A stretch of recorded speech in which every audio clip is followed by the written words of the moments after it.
Bon ben gang, on est rendu aujourd'hui à faire toutes les connexions, les soudures sur notre FC, notre PDB. Donc aujourd'hui, ça va être principalement ça. Je vais donc mettre toutes les ici dans le même sens. Donc le premier au premier pad, là, le seul au centre, au pad du centre, et le dernier au dernier pad.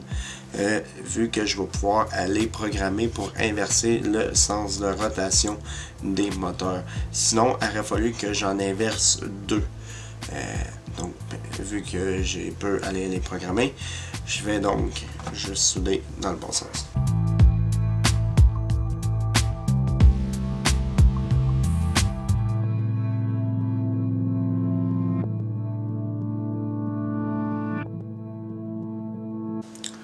Donc, ça, je fais ça avec les trois autres. Donc, voilà. On a coupé nos fils, ils sont pas mal tout à la bonne longueur. Maintenant, tout ce qui reste, c'est à les souder. Donc, tout le monde est dénudé, tout le monde est tout nu. Maintenant, il faut mettre un peu de détail dessus si on veut que ça colle bien et ça nous facilite beaucoup la vie.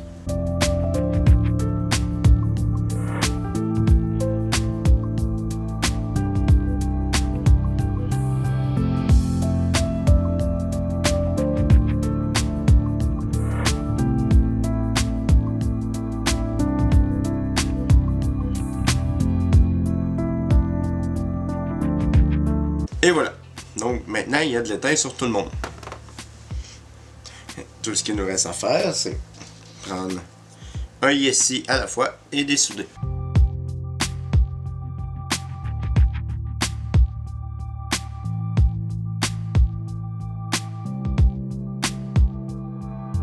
On est rendu à couper les fils de roue, les fils rouges et noirs des ISC pour les rendre au pad du PDB.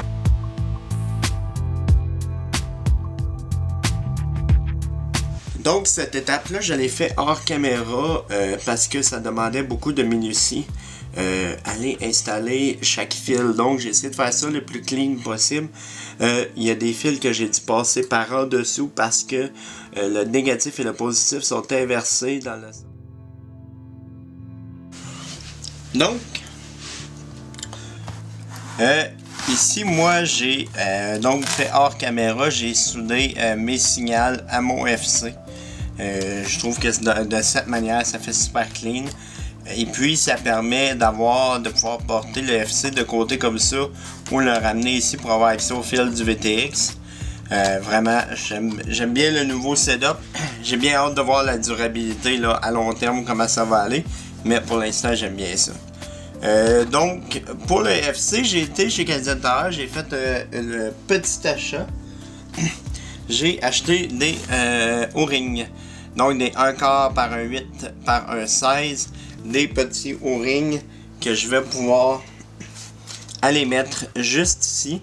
Et puis, ça va permettre au FC d'être sur des ballons un peu. Ça va enlever beaucoup de vibrations au niveau de son gyro pour être plus précis et beaucoup plus stable. Donc, les O-rings, petit investissement de 69 cents, mes amis. J'ai vidé mon petit cochon. Et j'ai vidé aussi le Canadien Tire parce que je les ai tous achetés. Donc maintenant, on serait rendu à faire le filage pour la caméra. On l'a dit, faut pas se tromper, c'est assez important.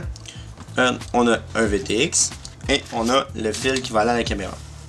Le fil rouge avec le fil blanc, le fil noir avec le fil noir, le fil jaune avec le fil jaune et le fil vert avec le fil blanc. Ça devrait être bon. Je compte sur vous pour retenir cette séquence.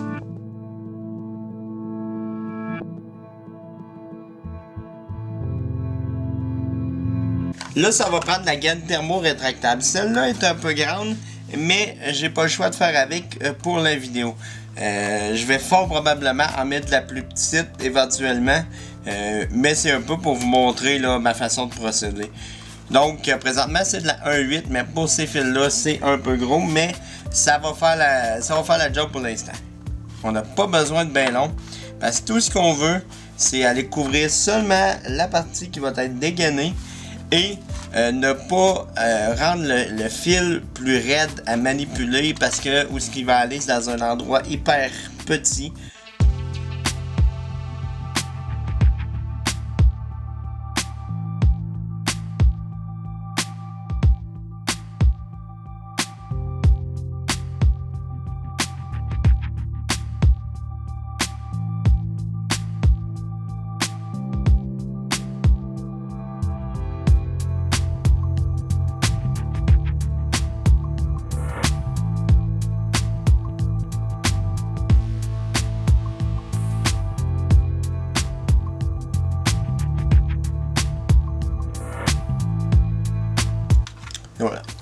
Donc, je prévois que mon VTX sera ici.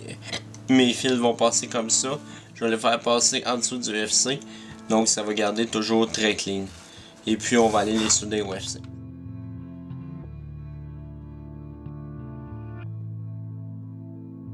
Donc, j'ai été souder mes fils de mon VTX, mon courant de mon VTX sur le PDB pour avoir du voltage qui rentre dans mon système de FPV.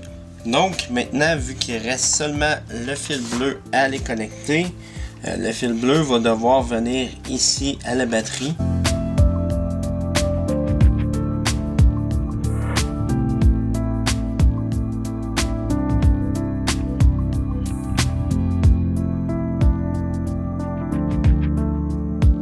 Donc, ce que je viens de venir brancher là, c'est le fil pour l'OSD de la nouvelle Runcam Swift 2 OSD intégré. Donc, on va avoir le voltage à l'écran.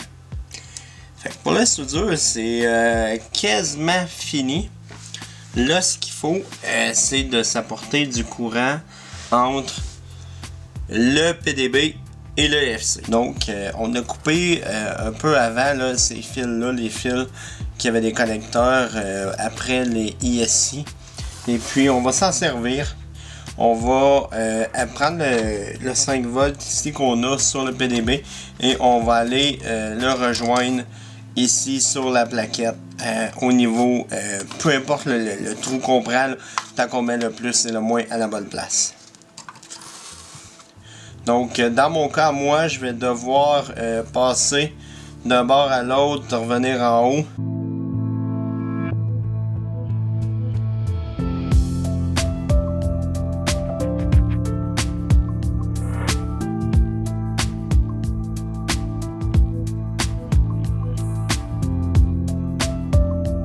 Donc, c'était pas mal la dernière soudure qu'on avait à faire sur le PDB.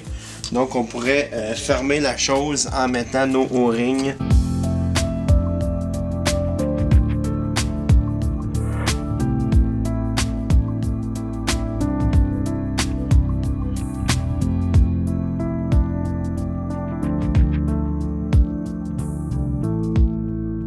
Comme ça, serrer à la main, rien de plus. Pour ne pas écraser les O-rings, juste comme ça, c'est bien correct parce qu'on veut que ça travaille. Fait que là, il nous reste à venir plugger ces deux fils-là. Comme ça.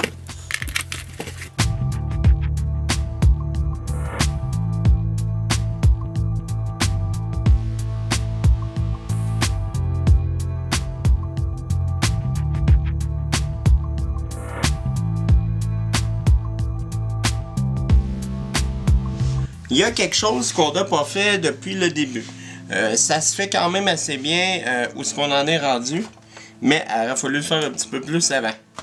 On vérifie que toutes les pads sont bien soudées là, comme il faut et que le plus et le moins sont vraiment aux bons endroits parce qu'il faut surtout pas que ça fume lorsqu'on plug. Fait qu'on va faire le premier test. On va joindre une batterie. Petit conseil, ne pluguez pas la batterie au complet. Et si vous avez des surprises, là, des fois on peut sauver les composantes juste en accotant. Et puis si on entend du bruit, ça va. Si ça flamme, on déconnecte au plus vite. Alors, 1, 2, 3.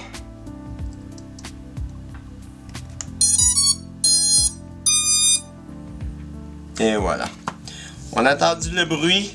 Tout a bien été, on n'a aucune composante qui a chauffé, on a fait une belle job. Tout ce qui restera à faire, c'est de venir souder pour nos fils pour notre receiver. Je vous donne un petit scoop les amis, je suis en train de jaser avec Michael de chez FPV Quad Canada, à propos peut-être d'une FiSky X7. Donc, c'est pour ça qu'il n'y aura pas de receiver dans ce quad pour l'instant. Et voilà mes amis, ça nous donne une bonne idée à quoi va ressembler ce drone. Donc, en moyenne, il est pratiquement fini. Je veux fixer mieux le VTX. Il va rester le ISI à fixer, mais avant de les fixer, je vais aller mettre un bout de tape électrique en dessous pour aller être sûr qu'il n'y a aucun contact qui va se faire avec le carbone. Et fixer l'antenne en arrière là, pour que ça soit correct. Fait que c'était ça pour le build du Yukio. J'espère que vous avez apprécié autant que moi. C'est mon deuxième build, donc j'en ai appris autant que vous m'en avez appris. Et puis ça l'a donné ces deux belles parties là. Pour la troisième partie, malheureusement, elle ne pourra pas suivre rapidement. Comme vous avez vu dans la vidéo, je veux avoir une X7 de FR Sky. Cette vidéo va suivre là, je vous dirais là, lundi j'en fais une qui aura pas rapport au build. Et dans le courant de la semaine, là, si tout va bien, on devrait avoir la nouvelle vidéo, la troisième partie qui va se passer dans Clean Flight pour finir les réglages finales du quad. Et la fin de semaine, pas celle-là qui s'en vient, l'autre d'après, on devrait être capable de faire un maiden. En réalité, au bout de la ligne, on va avoir 4 parties à ce build-là. La partie qui est présentement, elle a été longue, j'espère que vous avez apprécié, elle a été beaucoup sur les détails, sur la soudure.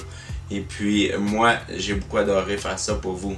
Donc, laissez un petit like au bas, c'est super apprécié. Un subscribe, ça l'est aussi. Plus qu'on est déjà dans le game, plus qu'on va avoir du fun longtemps. Et si vous voulez partager, là, gênez-vous pas. Donc, on se voit pour la vidéo de lundi qui s'en vient et pour les prochaines parties. Merci beaucoup à tout le monde et bonne journée.